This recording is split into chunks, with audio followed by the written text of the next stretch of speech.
Nitin, I feel that computer-based assessments would gradually be the norm rather than the exception moving forward. Already in our country, and forget these two COVID years, past 5 years, every university of repute, their admission exams have moved away from physical OMR sheets to computer-based tests. And so from computer-based tests taken in centers to computer-based tests taken at homes, I think that's a progression. That's a natural progression of sorts. And of course, the rapid development in AI and its use in proctoring has aided that. Now, if you look at the last 2 years, it has provided the right impetus for companies like ours to invest time and energy to totally, rethink and reimagine how online examinations can take place. So issues of connectivity, infrastructure, scalability, all of them being attacked, addressed, and have been worked upon. And that has totally changed the way, assessments are looked upon. So for example, as Makout was sharing, we had an amazing attendance number, which was possible only because, and remember that Makout is a technical university where students are from all corners of the state. And there are pockets in the state where connectivity is not all that great.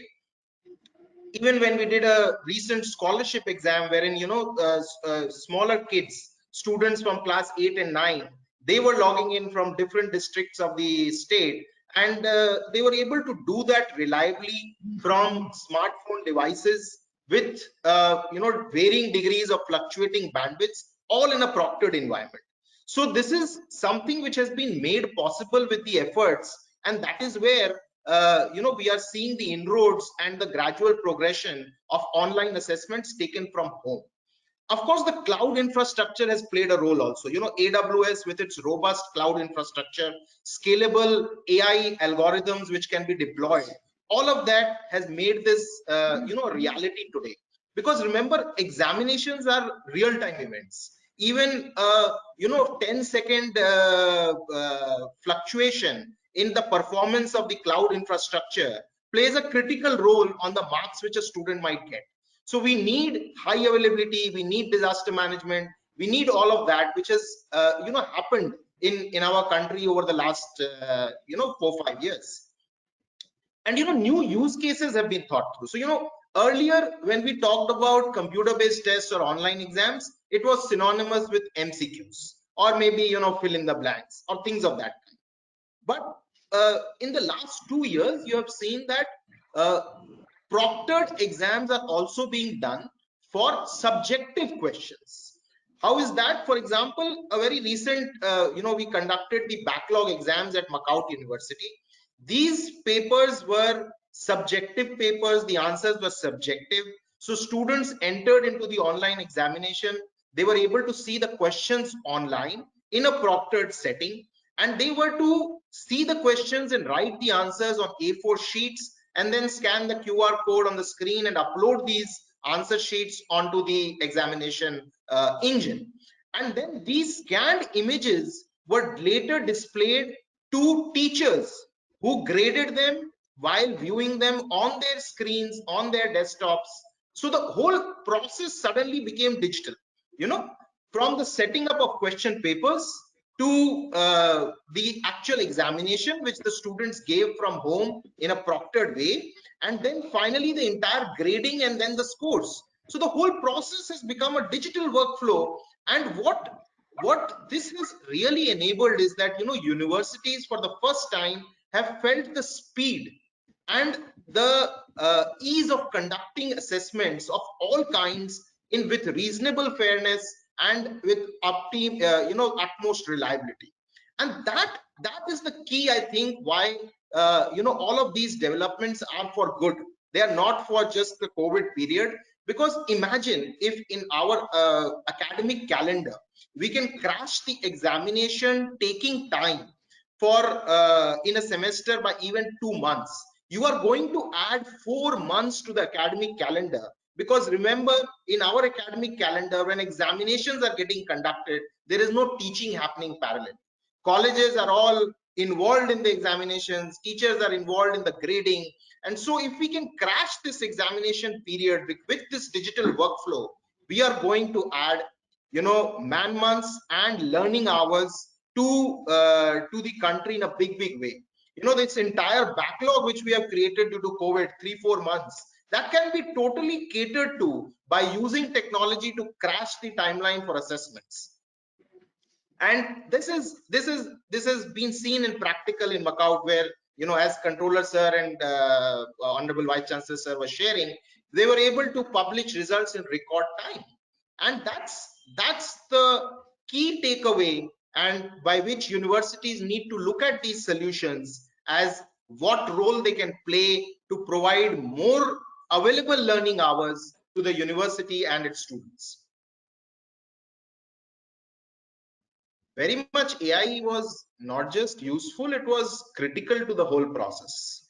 Because when you talk about you know, any stage of the online exam at the scale at which it needs to be deployed, let me just share some numbers. You know, a good university like Macau would have, you know, 1.5 lakh to 2 lakh students, and those students would need to be onboarded just within the, you know, 15 minutes of the exam, and the exams could be as many as 1 lakh exams per day. And so then suddenly the, you know, every process, the onboarding which will require identification of the student, matching the photograph, face detection, face recognition with the registered photos of the students, all of these processes, the amount of data which needs to be processed, you know, say these numbers instead, you know, translate into 10,000 images recognition per minute if you are looking at, you know, the latecomers suddenly coming in the last 5-10 minutes, 15 minutes to you know, get into the online exam. And so every stage, the numbers are clear that, you know, you cannot do it with human intervention, and if you aim to do it with human intervention, then the number of humans which are going to be you know, deployed for doing these things at scale become you know, very significant numbers, and trying to get them and trying to deploy them becomes a challenge in itself. So it is very important that you know, the AI was available to help us in this, and to process this data, to process these you know, in an automated, reliable manner. The moment the test starts, then suddenly, you know, a large number of data points start coming in. You know, you have the warnings which are going to the student, the number of times the student has moved away, the photographs which are getting collected, if videos are getting collected, the videos which are getting collected. And you know, the data points could you know, easily cross more than 1 billion just for you know, one day's exam session. And that is just not possible unless you used AI, unless you use scalable AI implementation to detect anomalies, to detect and then to trigger alarms for humans to react on. So what the whole system has been designed, that the AI does the heavy lifting. They are able to detect these things, do the basic work, and then the fine tuning can be done with the humans in the loop. And as a result, you end up with a, you know, very balanced and rounded system, wherein both the AI is doing its role, as well as the humans are playing the moderation role, so that you know, you're not just driving a dumb robot or something. So the whole thing, the AI was you know, critical to doing it at scale. Now coming back to, you know, the second part of your question, that is AI only about remote proctoring, or are there other you know, aspects or use cases to the whole AI thing? So I think there are definitely there are a lot of other exciting use cases which AI you know, other organizations as well as some of them ours are looking at very deeply. One is within the examination domain. I think a lot of basic questions are getting created using the content of the chapters themselves. So you just feed in the chapter content, and the questions which are basic questions related to the chapters, they get created by themselves. That's a big bonus for a lot of subjects and a lot of topics, wherein, you know, the questions need to be created again and again based on the content of chapters. Again, the grading is also gradually moving with you know, inputs of AI. So subjective essay based questions at various admission processes abroad, they have been subject to AI based grading, and with reasonable success, at least for short essays. Also, in the whole admissions, the biggest challenge for students is to get answers to their queries, to be able to filter out that which courses, which colleges or which institutes are the right fit for their career aspirations. And again, that matching could very easily be done by AI algorithms, which could suggest and cut out through the clutter based on the interest areas of the student and the learning potential of the student. Useful suggestions can be provided to the students. And of course, in the whole learning game, we are already seeing that the assessments help in detecting the learning or the skill gaps.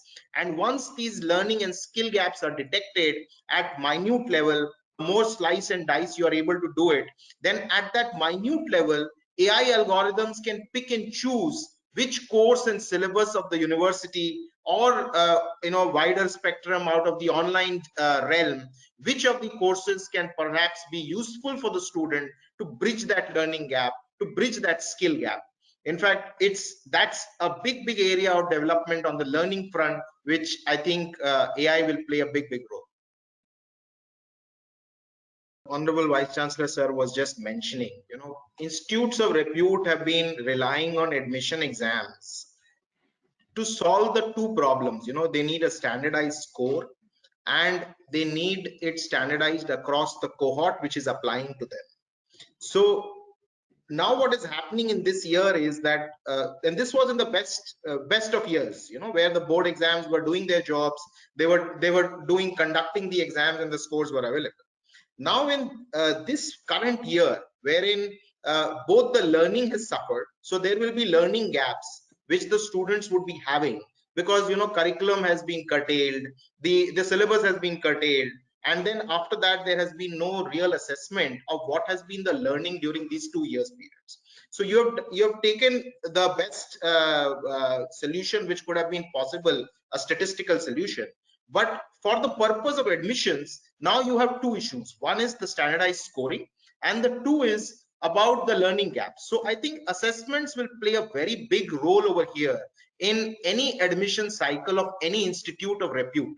So if they need to take admissions now, they cannot rely just on the averaged out or the based on past performance board marks. They will need to perhaps go in for some form of assessments, and these assessments will form the basis of providing the standardized score for admission, and also will provide the basis for bridging the providing bridge courses to these students. Otherwise you are going to face a big trouble at these higher education institutes, because the students who would be coming in will require help to be able to meet the standards which the higher education institute wants to deliver upon.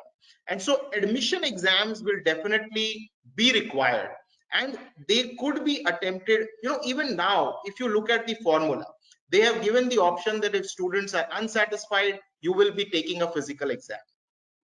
So you can very much adopt a hybrid approach today. Institutes can take in a proctored take from home exam, and these exams can form the basis for checking both the learning gaps as well as making sure that you have some sort of standardized score over and above what the board is providing to you in terms of their past academic record.